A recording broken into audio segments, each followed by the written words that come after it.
आज हमारी सरकार की कैबिनेट की मीटिंग हुई। सुखविंदर सिंह सुक्खू जी की अध्यक्षता में संपन्न हुई है मीटिंग, जिसमें लगभग कोई 38 आइटम्स जो है उन पे विस्तृत रूप से चर्चा हुई और स्वीकृति प्रदान की गई है। सबसे महत्वपूर्ण जो एजेंडा था वो हमने जो हिमाचल प्रदेश के मतदाताओं से, विशेष करके जो छोटे कारोबारी लोग हैं जिनके केसेस जो है एक्साइज में पेंडिंग पड़े हुए थे, जिसकी सेटलमेंट नहीं हो रही थी, वो लगभग कोई 50,000 केसेस जो हैं वो पेंडिंग है। उनको हमने जो है रेगुलाइज करने के लिए सद्भावना लीगेसी केस रेजोल्यूशन स्कीम 2023 लाई है, जिसमें कोई 50,000 केसेस पेंडिंग है और उनको वन टाइम सेटलमेंट करने का जो है मंत्रिमंडल ने जो है वो फैसला लिया गया है। दूसरा फैसला जो लिया गया है वो है चामुंडा नंदेश्वर धाम जो है उसको स्पेशल एरिया बनाया गया है। उसका जो है उसको स्पेशल एरिया बना करके उसको अप्रूवल दी गई, ताकि उसकी वहाँ पर कांगड़ा में चामुंडा जो है वहाँ उसकी जो है डेवलपमेंट जो है वो ठीक तरीके से हो सके। इसके अलावा हमारे जो सरकार ने जो कॉरपोरेशंस हैं, बोर्ड और कॉरपोरेशंस हैं जो घाटे में चल रहे हैं, और सरकारी खर्च को कम करने के लिए एक स्कीम मुख्यमंत्री जी ने जो आदेश दिए थे कि जो जो कॉरपोरेशंस और बोर्ड्स घाटे में उनका मर्जर किया जाए। आज मंत्रिमंडल ने एग्रो इंडस्ट्री कॉरपोरेशन को जो है वो हिमाचल HPMC से जो है वो मर्ज कर दिया गया है, क्योंकि एग्रो इंडस्ट्री कॉरपोरेशन जो है बहुत घाटे में चल रही थी और दोनों का जो वर्किंग जो है वो ओवरलैप हो रही थी। उसको भी आज मंत्रिमंडल ने स्वीकृति जो है प्रदान की गई है। तीसरा आइटम जो इम्पोर्टेंट आइटम रहा है वो कि हमारा जो ये पब्लिक सर्विस कमीशन में जो है वो prevention of malpractice act नहीं लगता था। जैसे कॉलेजेस है, यूनिवर्सिटीज़ है जो नकल मारते थे, चीटिंग करते थे, उनके ऊपर माल प्रैक्टिस एक्ट लगता था। हमीरपुर कोऑर्डिनेशन बोर्ड में भी जो बच्चे एग्ज़ाम देते थे, अगर वो नकल मारते हुए पकड़े जाते थे तो उनके ऊपर माल प्रैक्टिस एक्ट लगता था, मगर पब्लिक सर्विस कमीशन में नहीं था। तो आज मंत्रिमंडल ने जो है वो Himachal Pradesh public service commission को भी इस दायरे में ला करके जो है वो जो है Himachal Pradesh prevention of malpractice act जो है उसको पब्लिक सर्विस कमीशन पे भी लागू कर दिया गया है। और कुछ पोस्टें जो हैं वो पोस्टें क्रिएट की गई हैं। जैसे 9 पोस्टें जो है वो HAS कैटेगरी की जो इस साल जो है 9 पोस्ट ऑफ HAS कैटेगरी की जो है वो स्वीकृति की गई है, जिसकी भर्ती जो है पब्लिक सर्विस कमीशन के थ्रू जो है वो ली जाएगी। इसी के साथ जो है हमारे जो है जजेस का सब जजेस है वो उसकी जो है कोई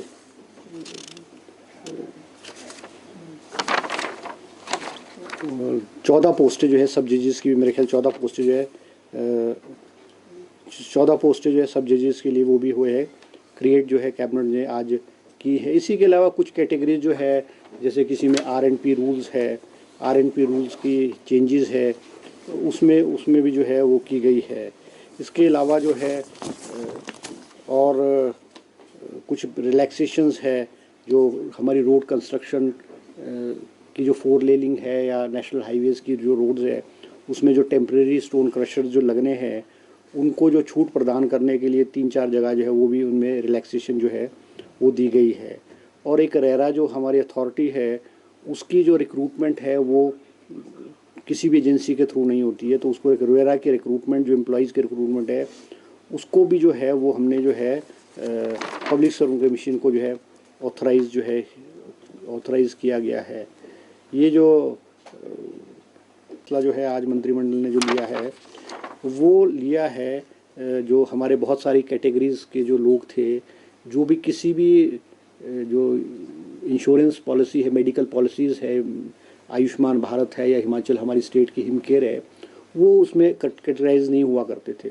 आज कैबिनेट ने फैसला लिया है कि जो आंगनवाड़ी वर्कर्स हैं, आशा वर्कर्स हैं, आंगनवाड़ी हेल्पर्स हैं, जो लोग BPL में हैं, मिड डे मील वर्कर्स हैं, ऑफेंस हैं, कॉन्ट्रेक्चुअल एम्प्लॉयज़ हैं, डिसेबल्ड है और मनरेगा के एम्प्लॉयज़ हैं वो भी हमारी जो स्कीम्स है, चाहे वो आयुष्मान भारत है, चाहे हमारी ये हिमकेयर वाली स्कीम है, ये कैटेगरी ऑफ जो लोग हैं वो भी इस मेडिकल फैसिलिटी में जो है वो जाएंगे।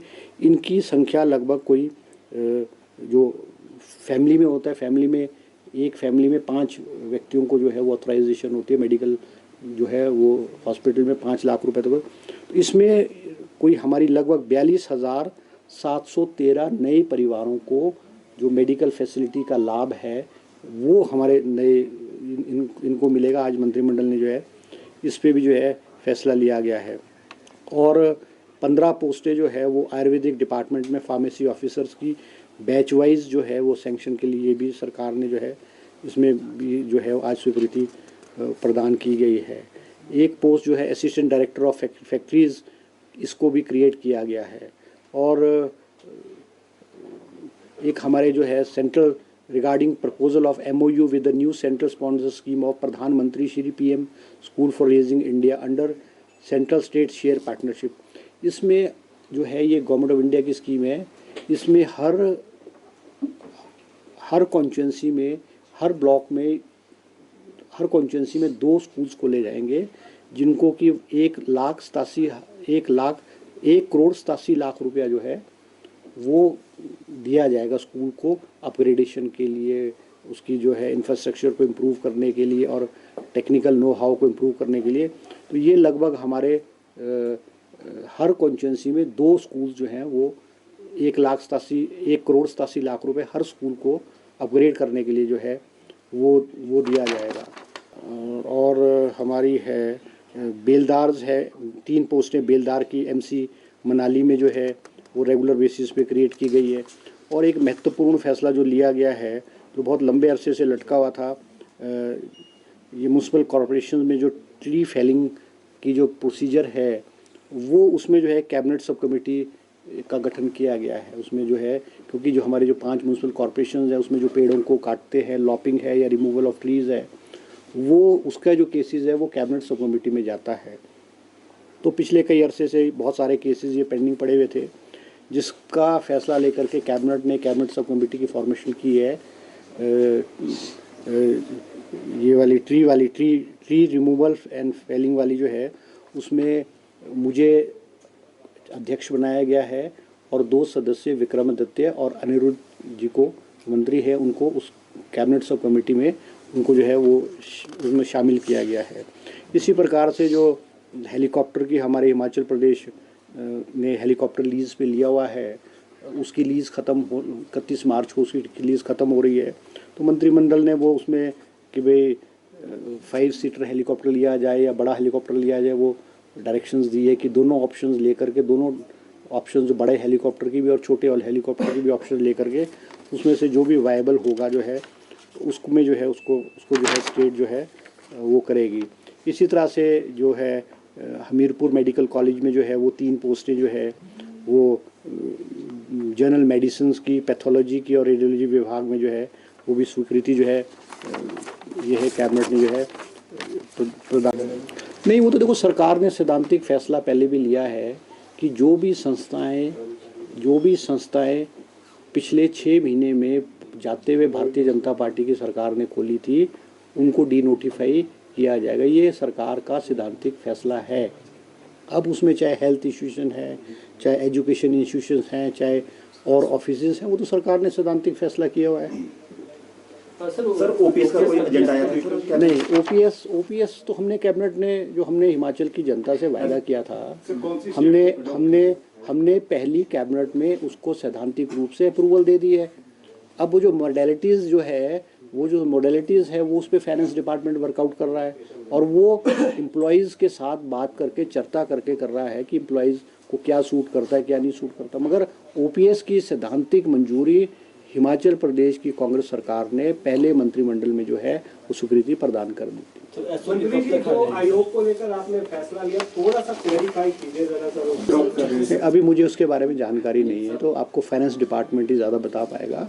मगर OPS को हमने लागू कर दिया है। सर एनटीटी बढ़ती है सर 4600 के आसपास शिक्षक इस पे भी कोई चर्चा नहीं हुई आज। रोजगार देने के लिए जो रिपोर्ट मांगी गई थी विभाग अध्यक्षों से, फिलहाल इस रिपोर्ट का भी तक क्या हो पाया? नहीं, वो तो हमने मेरी अध्यक्षता में जो रोजगार से संबंधित है कैबिनेट सब कमेटी की मीटिंग हुई थी और उसमें डिपार्टमेंट्स ने हमें टाइम मांगा था। हमने कहा था भी कितनी वैकेंसीज़ है, किस कैटेगरी की वैकेंसीज़ है, किस डिपार्टमेंट में है, वो उसमें अभी तक हमें रिपोर्ट जो है डिटेल रिपोर्ट नहीं आई है। मैं दोबारा पता करूँगा और हम नेक्स्ट जो कैबिनेट सब कमेटी की मीटिंग है रिगार्डिंग एम्प्लॉयमेंट जो वो जल्दी रख लेंगे। सर ये जो एक्साइज वाला 50,000 वाला ये थोड़ा सा किस तरह के केसेस है, मतलब वैसे क्या नहीं, जो ये 50,000 केसेस है इसमें, क्योंकि इसमें जो डिस्प्यूट्स होते हैं चले हुए कि वो जो टैक्स लगा है या कितना टैक्स हुआ नहीं है, वो डिस्प्यूटेड होते हैं।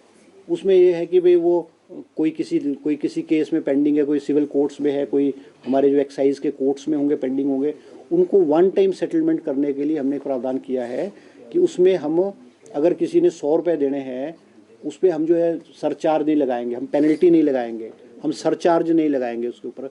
हम सिर्फ एक 10% की जो फीस है, अगर 100 रुपये किसी ने देना है तो उस पर पेनल्टी भी नहीं लगेगी, सरचार्ज भी नहीं लगेगा, इंटरेस्ट भी नहीं लगेगा। सिर्फ एक 10% 100 रुपये पे सिर्फ 10% जो है वो हम एक फ़ीस टाइप सी ले लेंगे। वो हम वन टाइम सेटलमेंट करना चाहते हैं और ये लगभग कोई 50,000 के करीब जो है केसेस हैं। और विशेष करके छोटे छोटे जो कारोबारी है, छोटे छोटे दुकानदार हैं, कोई इसमें बड़ा कोई ह्यूज अमाउंट्स नहीं है। इस टाइप की जो स्कीम्स है पिछली भारतीय जनता पार्टी की सरकार ने भी समय समय पर लाई थी, मगर उन्होंने बड़े बड़े लोगों के लिए लाई थी जो जिसमें करोड़ों का टैक्सेस था, वन टाइम सेटलमेंट उन्होंने की गई है। मगर हमने जो छोटे छोटे व्यापारी हैं, छोटे छोटे दुकानदार हैं, जो ग्रामीण क्षेत्र में छोटे छोटे शहरों में रह रहे हैं, उनके केसेस को सेटल करने के लिए लाई थी। क्योंकि ये भी हमारा चुनावी वादा था कि हम जो कारोबारी लोग हैं, विशेष करके छोटे कारोबारी लोग हैं, वो हरास ना हो और उनके पेंडिंग केस जो है वो जो है वो सेटल किए जाए और सरकार को भी जो है वो रेवेन्यू आए। डिस्कशन है कि बाकी जितने बोर्ड हाँ बिल्कुल उनको लेके भी हाँ बिल्कुल, मुख्यमंत्री ये हमारा पहला था एग्रो इंडस्ट्री कॉर्पोरेशन को एचपी में मर्ज करने का। आज मुख्यमंत्री जी ने भी कहा है, सभी मिनिस्टर्स को कहा है कि जो बोर्ड्स और कॉर्पोरेशन और भी घाटे में और जिनके जो वर्क्स है वो डुप्लीकेसी ऑफ वर्क हो रही है, उनको जो है बंद किया जाएगा, उनको मर्ज किया जाएगा। अब हमारे इंडस्ट्री डिपार्टमेंट में भी फाइनेंस कॉर्पोरेशन है, हम उसको जो है अभी तो इट इज़ अंडर डिस्कशन, मगर फाइनेंशियल कॉर्पोरेशन को भी जो है वो SID HP SID में मर्जन करने का प्रपोजल आएगा। तो हम अलग अलग डिपार्टमेंट, अलग अलग बोर्ड्स और कॉर्पोरेशन जो घाटे में उनको मर्ज करने के लिए सरकार जो है गंभीरता से विचार कर रही है। इस में आज पहला कदम जो है सरकार ने कैबिनेट के माध्यम से part of resource mobilisation cost cutting क्या नहीं है, बिल्कुल है बिल्कुल है। नहीं, ये तो है ही ना। अब जो अननेसेसरी बर्डन है, हम उनके जो हम मर्ज करके एम्प्लॉइज़ को दूसरे कॉर्पोरेशन में ले जाएंगे जो प्रॉफिट में है, तो वो तो हम कर ही रहे हैं। सर मुंबई में आपका क्या कार्यक्रम है, कोई और इस दायरे में रहेगा काहे का आयोग जो आयोग को लेकर फैसला लिया है। सद्भाव में कोई ऐसा कमीशन क्या सबसे पहले नहीं, वो तो सिर्फ ऐसा था कि जो ये इसमें जो बच्चे नकल मारते हुए पकड़े जाते थे ना, जैसे भाई मोबाइल से करते थे या कोई ड्राइवर करते थे, तो वो पब्लिक सर्विस कमीशन उस दायरे में मेल प्रैक्टिस एक्ट में नहीं आता था। उसको पब्लिक सर्विस कमीशन को इसमें जो है वो ऐड किया गया। सर वो जो हमीरपुर वाला जो काम देना था पब्लिक सर्विस कमीशन को, उसमें भी कैबिनेट में कोई फैसला नहीं, उस पर कोई चर्चा नहीं हुई। वो सैद्धांतिक रूप से मुख्यमंत्री जी ने जो पेंडिंग केसेस हैं हमीरपुर सर्विस सिलेक्शन बोर्ड के, जो जिसमें सिलेक्शन हो चुकी है और रिजल्ट निकलना है या वो है, वो सारे के सारे पब्लिक सर्विस कमीशन को जो है वो ट्रांसफ़र कर दिया और पब्लिक सर्विस कमीशन उसको with the passage of time, वो भी मॉडलिटीज़ देख रहे हैं उनको किस तरह से निपटाया जाए, वो सारे के सारे पब्लिक सर्विस कमीशन उनको निपटा देंगे। इसकी भी कौन सी चीज़ को अडॉप्ट कर रहे हैं? पॉलिसी SOP आनी है, SOP जो ऑफिस की आनी है ना सर, आप कह रहे हैं कि विभाग में सर निकाले हैं लगभग 200-300 के आसपास कई जिलों से रिपोर्ट आई। सर आउटसोर्स पे जो सरकार कह रही थी, आज कैबिनेट पे आउटसोर्स कर्मचारी पे चर्चा नहीं हुई, ना ही कोई आज एजेंडा था। जैसे अपने घाटे में चल रहे बोर्ड कॉर्पोरेशन को लेकर सर चुनाव के वक्त, और आपकी अध्यक्षता में कमेटी बनी है कि रोजगार जो कमेटी बनी है, कब तक माने कि बेरोजगारों को ये सुनने को मिले कि उनको नहीं, हम we are on the process और हम इस साल जो है वो लगभग 20,000 जो एम्प्लॉइज़ को रोज़गार देंगे। आज बहुत सारे जो पद हैं वो कैबिनेट ने स्वीकृत किए हैं और आज ये तो ऑफ द रिकॉर्ड है, कैबिनेट में एजेंडा नहीं था, मगर कैबिनेट ने आज गंभीरता से जो शिक्षा विभाग है और स्वास्थ्य विभाग में विशेष करके ग्रामीण क्षेत्रों में जो है ट्राइबल एरियाज़ और हार्ड एरियाज़ में जो है वो खाली पद पड़े हुए हैं, उनको भरने के लिए विस्तृत रूप से मुख्यमंत्री से हमने उनमें चर्चा की है और मुख्यमंत्री जी ने कहा है कि कितने पद कहाँ किस कैटेगरी के खाली पड़े हुए हैं। उन्होंने शिक्षा मंत्री को और स्वास्थ्य मंत्री को हिदायत दी है कि वो उनके सामने पेश करें और एक स्कूलों विशेष करके स्कूलों में एजुकेशन इंस्टीट्यूशंस में नई भर्ती की जाए, किस लेवल से की जाए और कितनी जल्दी की जाए ताकि बच्चों के जो शिक्षा को प्रभावित ना हो। वो सरकार जो है गंभीरता से इन विषय पे विचार कर रही है। सर आपने कहा कि जैसे घाटे में चल रही है ये जो है फार्मा जो है हब जो है फेयर है, फार्मा फेयर है और उसमें हमारे सभी जो कर्मचारी जो इंडस्ट्री डिपार्टमेंट के लोग हैं वो गए हुए हैं और एक्सपो फार्मा है जिसमें इंडिया की सभी नेशनल कंपनीज और इंटरनेशनल कंपनीज जो पार्टिसिपेट कर रही है। हमारा भी वहाँ पे जो है वो प्रदर्शन है और हमें उम्मीद है कि बहुत सारे उद्योगपतियों के साथ हमारा जो है MOU साइन होगा और हमारा मानना ये कि कम से कम 1200 करोड़ रुपए के MOU जो है कल और परसों जो है वो हिमाचल प्रदेश के साथ जो फार्मा यूनिट्स है उनका MOU साइन होगा।